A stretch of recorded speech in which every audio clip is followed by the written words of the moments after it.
সেজে উঠেছে জলপাইগুড়ি শহরের বিশাল সুদৃশ্য রথ। জলপাইগুড়ির সবচেয়ে বড় রথ হয়েছে শ্রী শ্রী গৌরীয় মঠে। বিগত 20 বছর ধরে এখানে রথ উৎসব পালিত হয়ে আসছে।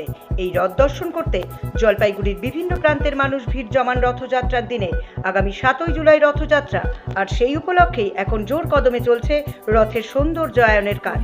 প্রতি বছরের মতো এবারও প্রচুর ভক্তের সমাগম হবে গৌরীয় মঠের রথযাত্রায়, এমনটাই আশা প্রকাশ করেছে গৌরীয় মঠ কর্তৃপক্ষ।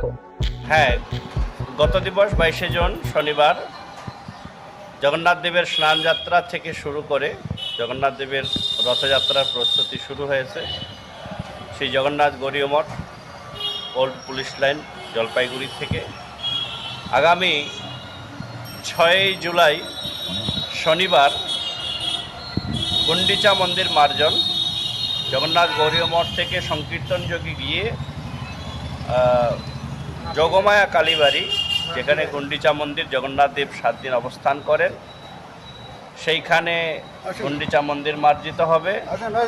এবং 7ই জুলাই রবিবার জগন্নাথ গৌরীয় মঠ থেকে রথযাত্রায় জগন্নাথ দেব